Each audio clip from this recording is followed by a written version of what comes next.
Welcome to Real Estate Coaching Radio, starring award-winning real estate coaches and #1 international best-selling authors, Tim and Julie Harris.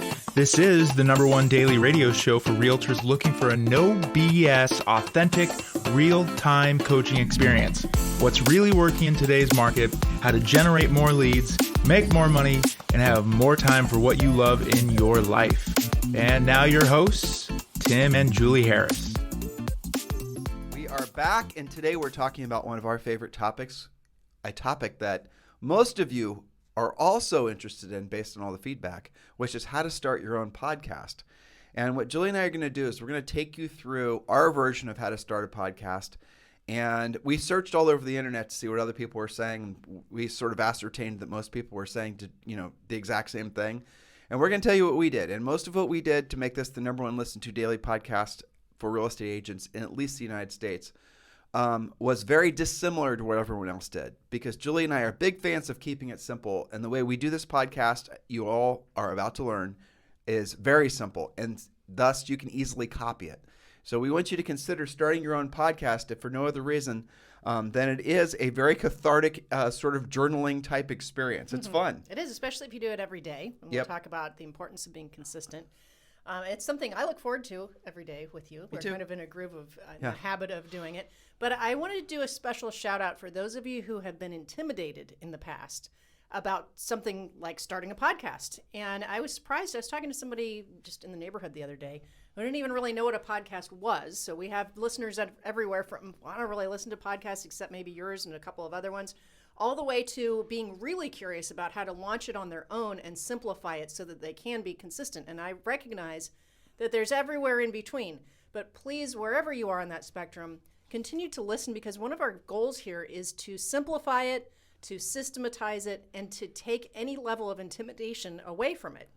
Because it really can be very simple, not to mention extremely inexpensive. Well, and extremely effective, too, at marketing. Podcasting, as you're going to learn, we're going to give you statistics, we're going to give you facts, we're going to give you basically how to, ascertain again, there's that word again, how to go about figuring out what a popular podcast really means. Like how many downloads, what does it take? So define things for them. Exactly. So we're going to go through all the facts and figures. Most of these things Julie and I already knew from having done podcasting forever. But a lot of this information I thought was really fascinating, especially considering where podcasting is on the adoption curve. And as to Julie's point that she just made, a lot of people are just now discovering podcasting as something that they want to listen to, let alone start their own podcast. So if you haven't started your podcast yet and you think you're too late, you're absolutely not too late. You're actually right on time. All right, so let's talk about what podcasting is. I'm going to go through these initial points relatively quick because hopefully you guys all know what podcasting is because you're listening to a podcast. Indeed. But here's a question. Why podcast versus radio, which could be a radio show, radio commercial, or other apps like Clubhouse or its competitors? Why podcasts? So a few little bullet points here. Podcasting is on demand. That's different than radio and other things, and can be replayed and shared. Podcasting fosters community, lead generation, and ongoing relationship with your listeners. It's efficient at reaching multitudes of people for minimum expenditure. I think that's important.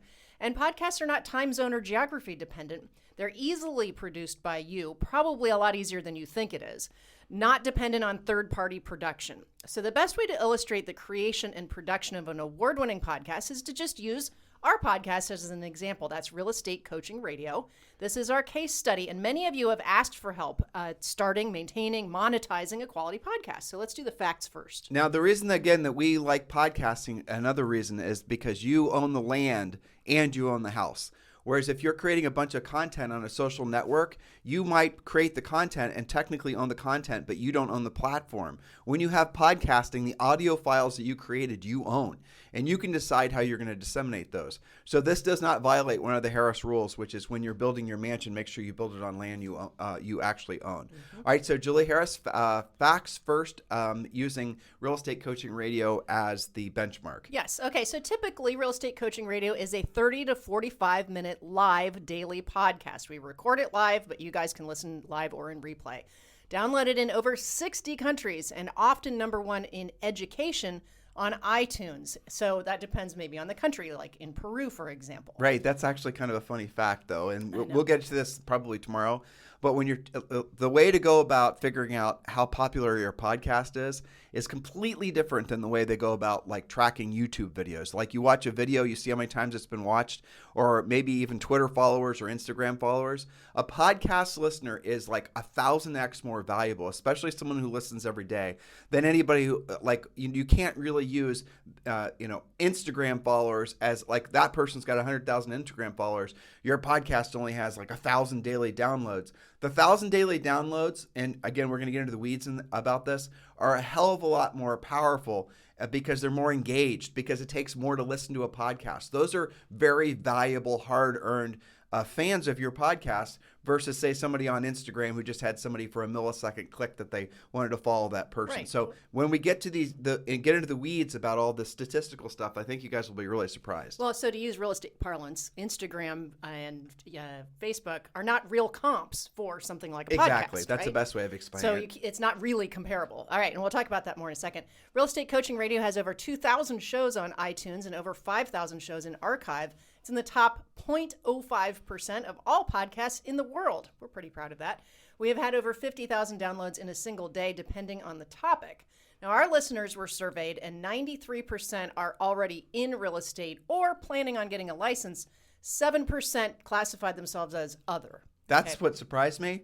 I think 7% is kind of high, actually. Well, yeah, and they were not even intending on getting into real estate when we did that survey. It was probably about 18, 24 months ago.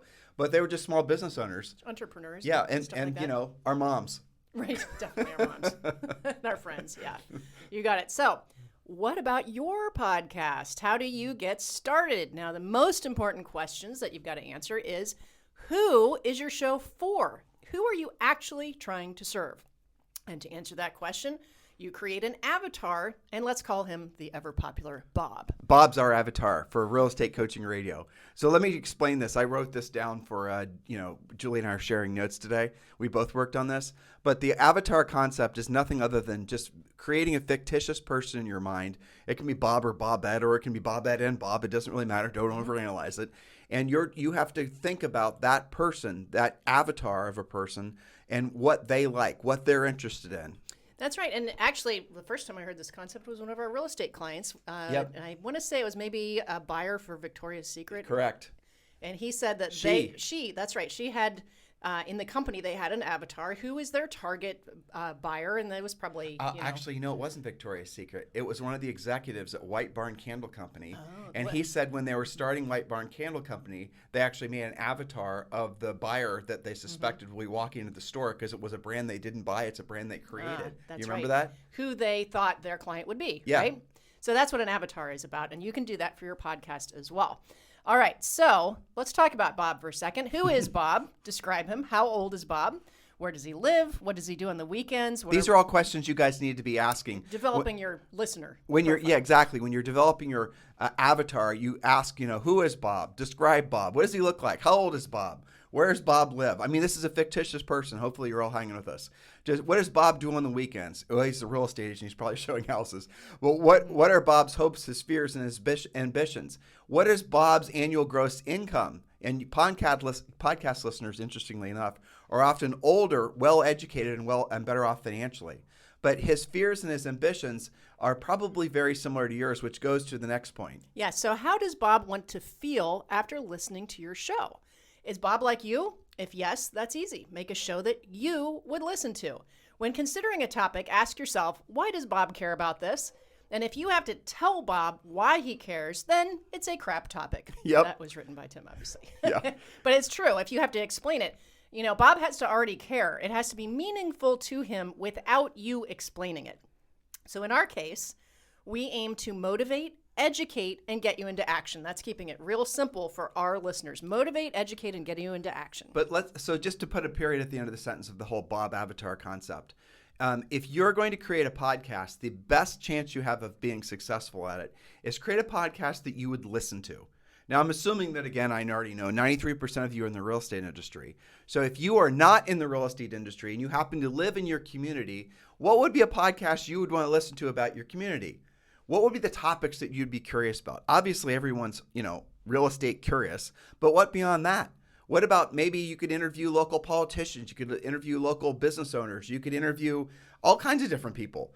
And how about this? If you live in like where Julie and I lived in Columbus, Ohio, where we sold real estate, a lot of people would snowbird down to certain areas in Florida. Well, maybe it would be interesting to have a guest in those markets where people would move down to in Florida as a podcast guest that would occasionally show up on your podcast, letting them know what's going on in Clearwater, Florida, or wherever the popular normal migration area would be. Those types of things. So create a podcast that you would personally like, and then create an avatar around that, and then start thinking, when you're thinking of topics, you got to focus in on what does Bob like, or what would, and then again, start first of all, what do you want to listen to? Because the fact is if you're going to be doing a podcast about something that you don't give a hoot about, people are going to tell. It's going to sound boring.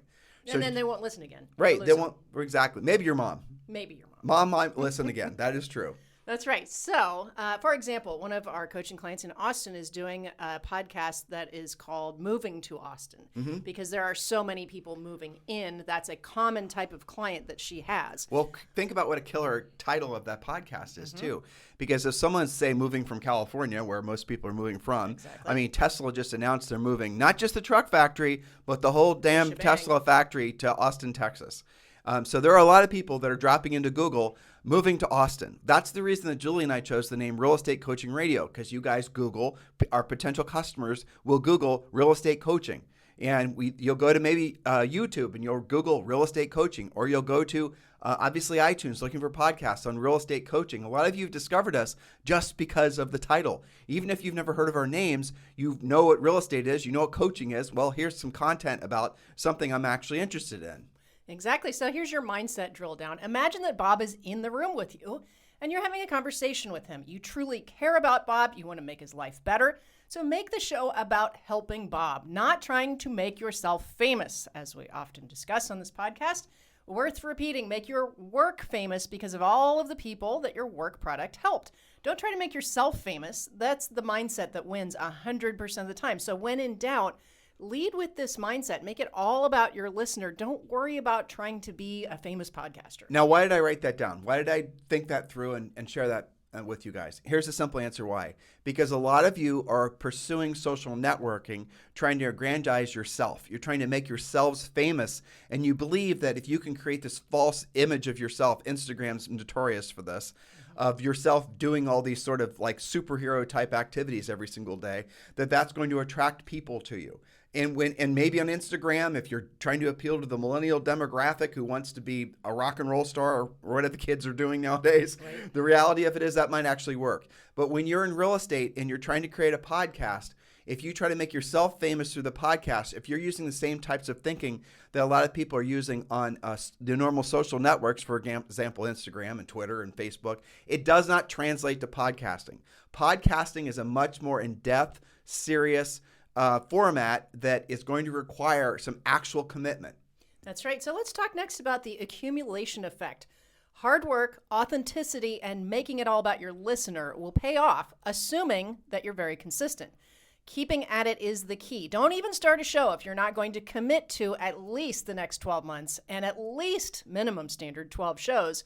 Ideally 12 months and 30 to 40 shows. Don't leave digital breadcrumbs that you're a quitter. What do you mean by that? Well, so first of all, seriously, guys, don't do it unless you're going to do it for real. And frankly, the minimum standard, in my opinion, would be at least one show a week. Because if someone subscribes to your show and then they don't hear from you for months later, they probably have completely forgotten about you or found another podcast that they already have fallen in love with that was similar enough in content to what you were originally supposed to be providing for them. And people only have so much time during the day to listen to anything. So if all of a sudden you've been replaced by somebody who is giving them what they wanted on a more regular basis in terms of content, you lose. That actually happened to me this morning, driving Zoe to school, because we have reached podcast maximum on our series that we were doing. And what did I do immediately? I was like, first I was disappointed. I was a little bit pissed that we had run out Tell of podcasts. them what you're listening to. We're listening to, those of you that have kids, there's a great one called Julie's Library, which is Julie Andrews. Julie Andrews, yeah. I had a brain fart on that. Okay, so from The Sound of Music, and her daughter and her granddaughter are reading children's books, and it's a great podcast where they've got sound effects and all these great things. It's a really well done, and they're only 20-minute snippets. Well, we've listened to all 21 of them, okay? And I think that they did them bi-weekly, but since we go to school every day, we're done. Well, what did I do immediately after I was disappointed that we had run the course was I went to look for somebody else's podcast that was similar, right? So that goes to the consistency, because had I not run out, I would still be listening to what they did. And maybe there'll be a new one in 2 weeks, but we'll see. Yeah, my point is that I'm looking for it all the time. I became addicted to it. You're actually making a grander point, too. You were listening to her back catalog. You were listening to the old stories, That's right. and you just caught up. Exactly. Right? So maybe she does it every 2 weeks. Maybe she does it every week. But, the format matters is all I'm saying. And consistency, because she got me. But for how long, right? Exactly. And that's the reason Julie and I do it's so hard for me not to jump ahead of my my points. But that's the reason we do daily podcasts, because ultimately what you want, the real sort of, the brass ring is you want regular listeners that are going to listen to every single day, where you've become part of their lives and they've become part of yours. That's right. And Julie and I have podcasts that we listen to every single day. Mm-hmm. There'll be certain podcasts that no matter what, she and I are going to listen to. And the daily ones are the ones where you can call us addicted to them. I'm fine with that. But the weekly ones or the bi-weekly ones, frankly, if they pop up on my iTunes feed, and they're there. Okay, there's that new podcast. I haven't listened to it for like a month. And then all of a sudden, all the dailies are coming in constantly throughout the day. They're going to push that one that hardly ever shows up way down on my iPhone, and I'm going to forget that it was ever there. That's interesting. Yep. So you guys got to make sure you're listening, that you're doing at least one a week, and then maybe 2 week, then 3 week, and then build up the content. Because Julie and I have 2,000 shows on iTunes, but the truth is we have a little over 5,000 shows. But when we went from one podcast provider, which I'll share with you guys the technical stuff on that in a second, to another, they only allowed us to import 2,000 shows. But out on the internet, on our Blog Talk Radio, our old provider, we have another like 3,000 shows. All of those shows are getting listened to. All of those shows are getting, and all of them had CTAs in them, which we're also going to talk about in a second. We'll get calls to action. Yeah, we'll get to that. So let's say that we've convinced them that this is how you go about it, and I'm ready to go. So what are my action items? Number one, we kind of went through what your typical questions are about getting started. Point number one, do I need expensive equipment? Some of you haven't done a podcast because you convinced yourself that you don't have the technology for it. Well, the answer is no, you do not need expensive equipment. Don't waste money on pricey stuff. We use Rode, that's RODE, lavalier mic, and our iPhones. Let me see if I can get on a part number, because it's right in front of me. Okay, so this is a thing that sticks into the iPhone. It's the SC6-L, and then when you're on Amazon and you're doing a checkout, you'll see the two lavalier mics that go with it. Lavalier mics are the ones that usually pin to your lapel, but Julie and I actually hold them while we're doing the podcast. Now, but let me tell you, I have probably purchased over the last 5 years, I bet you 20 or 30 mics, and we use none of them. Live confession. Exactly. And I've got a mixing board, and I've got all this other fancy stuff. I'll watch Joe Rogan's podcast, and I'll think, Julie, we need a fancy studio. We need all this other stuff. But you know what? It doesn't matter, and it matters even less now for reasons that we're about to share with you. Well, and you know what also I think is cool about this setup is that when we travel, this is super easy. You just roll it up, you take it. We took it on our road trip, and we took it a couple weeks ago to Miami, where you interviewed Michael Valdez, and Orlando, which was super. Montiel, yeah, it was really easy. We just it's totally mobile. You can put it in your carry-on, no big deal. So that's good. No, you do not need expensive equipment. So no mixing boards, no editing. Julie and I never edit our podcast. We always just go straight through. If you hear a dog barking in the background, you may have just heard Max barking. That's just the way it's going to be. And we're not editing out, and we do not care. We used to care, but we don't care now. There's a lot of expectations that have changed. We're going to talk about audio quality here in a second. But if you want to video your show, you can use your iPhone. Or frankly, what we should be doing, but we don't, is you could be doing a live, you could be using Zoom to record your podcast and standing in front of your computer, use your computer to post your notes up as a teleprompter, basically. Have Zoom recording you while you're doing your podcast. And then you can create a video that'll go on YouTube of you creating your podcast all the while you're recording your podcast. So you've got a video version of it and you got an audio version of it. That's right. Now, Julie mentioned something earlier, and I do want to talk about this as well really quick. So as far as equipment goes and as far as the studio goes, the next 2 points, you can use, and we're going to look into this, using one of these new apps, for example, Spotify Green Room. You ought to look into that. And also, there's another one called Callin. It's Callin. These are apps that allow you to do a podcast using their app. Do a sort of a Clubhouse type experience, but the audio is then saved, and then you can then automatically push it into the podcast world, where it gets syndicated to Spotify, iTunes, Stitcher, all these other different places where our podcast appears. So there's the next wave of technology that's available for podcasting is going to allow you to use these iPhone apps that are really social apps, and then save the audio from the social app and then make that into a podcast itself. We're not going to stop doing our normal format podcast, but we are going to start doing a podcast that's going to be in addition to this podcast, where we're going to have people on that we're going to interview live using one of those apps. We haven't decided which one yet. We were using Clubhouse, but the problem with Clubhouse is it would not allow you to record the conversations. And that's a major no-no for any content creator. You want to create content once and have it live forever. Remember I said Julie and I have over 5,000 shows?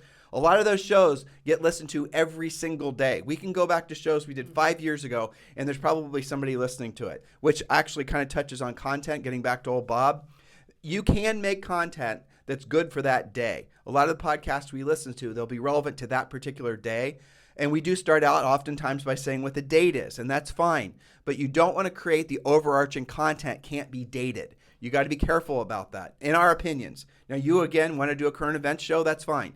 We don't. We want to create content that is evergreen. That way someone can listen to it in the future. Even though they knew the content was created 2 years ago, they still want to know how to pre-qualify a seller, and that doesn't change. Well, and doesn't that make it more searchable? Like, maybe I want to look up a real estate coaching podcast about how to pre-qualify sellers. Totally. And so if you label it by the name of the content versus the date, it's going to be a lot easier to find. And podcasts too, which is really incredible when you research all this.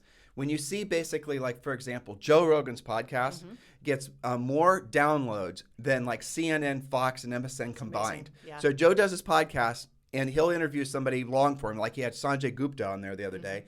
That podcast got downloaded in like 3 days following more than all these big major cable channels. So that's telling you guys that podcasting is replacing what has become, I would think, dubious, mostly propagandized news sources. Absolutely. So you've got to be part of that. Question 2 is, do you need a studio? Years ago, the audio quality, production quality mattered. Not so much now.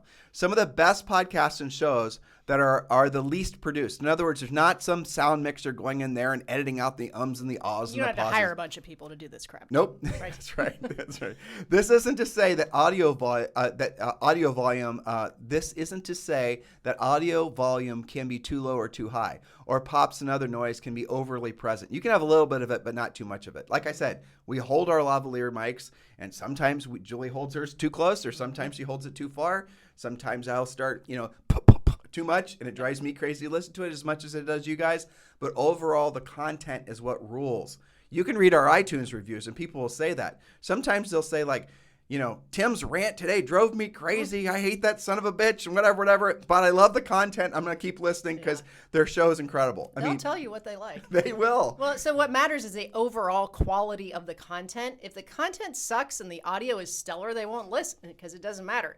If the audio is just okay and the content is stellar, they will listen over and over again. So don't over-engineer it, and don't give yourself the excuse that you don't have an audio engineer or any of this fancy stuff. One of the podcasts I used to listen to and he doesn't do it anymore, was a traveling salesman who always had a seat in first class, who would interview, not always, but he would interview the people sitting next to him, the person sitting next to him in first class, because chances are that person was interesting. And that was the whole premise. I'm in first class, and we're sitting here for 2 or 3 hours. Let's have a conversation. You want to do a podcast. And I thought that was great. It's a great concept. You could hear the noise in the background. You could hear all but the conversation was always so awesome because no one has the expectation of being interviewed on a plane flight, let alone being overly formal. And let's be honest, in first class they probably had a couple of glasses of wine in them. Probably. So some of those conversations were awesome, and some of the people he just ran into on accident were amazing. Absolutely great concept. So, but that also proves that it doesn't have to be over-engineered. So we're going to do one more point, and then we will do the rest tomorrow. So point number 3, how formal should I be? Well, we talked about that a little bit just now, but the best podcasts are the most conversational. We do always have notes and or an outline, depending on the topic. That said, 50% of our shows are where we're just being ourselves and talking about random things. We go off on tangents sometimes. You guys all know that. Occasionally, we talk about things that we've been studying that have nothing to do with real estate, like aliens. Those of you who caught some of our Sunday shows from the pandemic lockdown, people want to feel that they're there with you, being part of the conversation. And the best podcasts are not read like audiobooks or college lectures. Instead, they feel interactive. So your number one goal should be to become part of their lives. We do our show daily because we know that we have thousands of people who listen to us daily. They tell us, just like we talked about some of the ones that we listen to daily. We look forward to them. They have become part of our lives. Let's do another couple points. We got Okay. time. Yeah, we're fine. Point number 4. We haven't been saying points. We're breaking our own rule. Yeah. Oh, you have? Yep. Okay, I haven't. All right, so point number 4. Choose a name of your podcast. We talked about this a little bit, so we'll go through this relatively quick, but I think this is Well, it's pretty important. It is It important. stays with you. You don't want to change it after you've done 20 shows. So choose a name of your podcast. Why should I listen? Have hyper-focused topic or an overarching theme. Ours is real estate coaching radio. It says what it is. We stay on to the topic of real estate and coaching and things that help you guys help people make money 90% of the time. We do not stay on 100% of the time. And it's funny sometimes when Julie and I will go off on tangents about just absolutely arcane topics. Those are the shows you guys often like the best. And remember that when you're creating your own podcast. You don't have to be so drilled down. Have some fun. Vamp a little bit. Yeah, if it's too dry, you'll lose people. Don't worry about being caught out in what you say or how you say it. Who cares? People don't listen that intensely anyway. They're listening in the background. We've got pictures of people who sent us, they're on the treadmill listening to our podcast. There was one, we've gotten this picture probably 5 or 6 times. People sitting, drinking a glass of wine. They'll show us they'll show on their phones that real estate coaching radio is being played right next to the glass of their Chardonnay. That's great. I've seen people listening on long car drives, just things like that. It's fantastic. A guy sent us pictures. He was working, I think it was FedEx, delivering whatever a couple Christmases ago, listening to guess what. So the point is, I remember Ben sending you a picture of the screen in his Tesla while he was surrounded by like 12 lanes of traffic in LA. Ben Salem, yeah. All right, so you have to keep to what your show claims to be about. When we veer off, our listeners complain, like we just said. When we veer off too far. Yeah. So Julie and I, for example, will avoid anything that's going to, using modern parlance, trigger anybody. So we try to avoid all the political hot button topics, and we definitely try to avoid politics. Now, that said, if you wanted to start a political show, this advice is obviously your thing. It's not for you. Right. But we're assuming that your goal is to help as many people as you possibly can, regardless of whether they consider themselves red or blue, right? So be a Republican. There's good, I think, long-term advice. Think about it like a restaurant, right? So if the food is amazing, but everything else, the atmosphere, the people, the environment was just okay, you probably won't go back. If the food was just okay, but the environment and people and how you felt there was amazing, you do go back. I have to say, I think Starbucks coffee is like really strong for me. It gives me a headache, but I'll go to Starbucks because of other things. I like to sit down, I can read a book, I can, get something for Zoe. So that makes the point. So remember, people will easily forget what you said, but will never forget how you made them feel. Think about a really great-looking actor or actress, and then you meet them and they're a jerk. Suddenly they are not attractive anymore, are they? And it works the other way. So remember, people forget what you said. Don't overly script yourself, but will never forget that you made them feel great. So remember, Bob. If I'm a real estate agent and I'm in selling real estate in New Albany, Ohio, where Jules and I used to sell real estate, mine would be New Albany, Ohio real estate. That is 100% what I would call it. Absolutely. I would not call it after myself. Nope. I would call it because somebody is relocating from California to New Albany, Ohio. They're not going to necessarily know my name, but they're going to be interested in, guess what? New Albany, Ohio real estate. That's what they would search, right? So keep it as practical and tactical as possible. Don't over-engineer it or try to be too artsy-fartsy. Yes. What is your format? Now, this is a really interesting thing that Julie and I struggled with, having done thousands and thousands and thousands of shows. All right, so what's your format? Do you want to go solo and do interviews, which is quite common, or do you have a partner or partners? Interview-based shows are great for many reasons. Mostly the person being interviewed creates the content, so that's less work for you. However, 75% of your guests will actually be boring, and it can be hard to predict how they'll interview until it's actually happening. The show will never develop its own vibe that way. The best option is occasional interviews and having a partner or partners so you can be conversational. We intentionally jib-jab and keep the conversation between us real. We don't have an on-mic persona. People can tell, Right. So interviews are a real pain in the butt because you could have somebody that is the most jovial, most enthusiastic, incredible person to talk to. You just you just love being around this person. And then as soon as they're in front of a camera or a microphone, they freeze. And I've had that happen so many times on this podcast. Out. Well, you were listening. I can't even tell you who it was the other day because they were so boring. You were listening to one of your regular podcasts that's usually conversational and entertaining. Maybe it was one of your car shows or something. And I was writing a podcast next to you in my chair. And I said, well, who even is that? Because I couldn't even follow the conversation. You're like, well, it's become so boring that the partners that run the show have started to entertain each other. Oh, yeah. Right? And so you're right that it's unpredictable. You know what that was? That was the one we listened to, those three guys. Was that Smartless? That's Smartless. And usually that's pretty funny. And they had the guy from the New York Times Magazine on. And you'd think this guy writes basically proves comics for a living, that he would be amazing. Yeah. And nope, he just showed up with all of his soapbox topics, wanted to talk about climate change and inequality, and just went into these long, boring ass diatribes. But they had become bored with him. And they got bored with him, and they started just jib-jabbing with each other. Yeah, well, and you can't always do that, and you can't always predict that. So I think trying to make your podcast 100% interviews is probably a mistake. Let's round the bend. Tomorrow we're going to talk about how to get downloads, which iPad category you should choose. iPad, listen to me. iTunes category you should choose. We're going to talk about media syndication. In other words, how to get the show distributed to everyone's iPhones. We're going to talk about our process and how we go about processing the show, doing the show, getting it to all of you. We're going to talk about your cover art, which is really important. We're going to talk about how to make money, how to launch your podcast, the big picture, and then we're going to tell you some very interesting facts and figures about essentially how the world will determine whether your podcast is successful or not. And I think all of you will be completely blown away with, frankly, how few listeners you have to have on your podcast for you to start attracting people to take out ads. I mean, we have how many advertisers now? I don't even know how many. Yeah, so we had our podcast got to the point where we were having so many downloads. We had a syndicator, a professional company called C-Suite. They do a lot of the biggest podcasts out there. They contacted us and they said, we would like to start selling ads on your guys' podcast. And all you have to do is occasionally just do a read of an ad. Like, what was the one you did yesterday? Something ever. No, Mind, that one for the psychology. You don't remember? Sorry, too much. Yeah, too many. But the moral of the story is after you start getting some regular listeners and you've been doing the podcast to the point where you can show consistent downloads, you can easily start making money off podcasts because podcast listeners will be very, very loyal to the show, and the advertisers on podcasting actually get a better return on investment off advertising on podcasting than they do, for example, taking out normal social media type ads. So this stuff is very, very interesting. Well, what's really cool about all this that I have to remind them is that nothing that we have talked about today or tomorrow really costs any amount of money. I mean, you got a minimal investment in equipment. You guys already all have iPhones. I think all the equipment, the Ferrite app was probably, because we use Ferrite, that's our recording app. Did we mention that? It's Ferrite, and then that's what we used to record this. We're going to get into our process, and we have Podbean as a backup.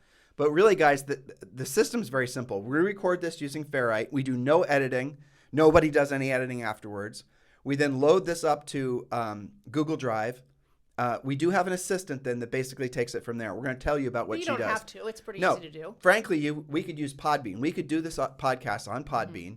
And then we put in the title, we put in the description, and then Podbean would do everything that Karen does for us. But the reason we had to add that extra step is because we have C-Suite, and C-Suite would do it for us too. But I wanted to keep control of our content because I know Harris rule is you never build your mansion on land that you do not own. And if you're putting all your content on a syndicator's platform that you then will not have publishing rights to in the future, you are causing yourself to work against yourself going forward as far as creating a volume of content.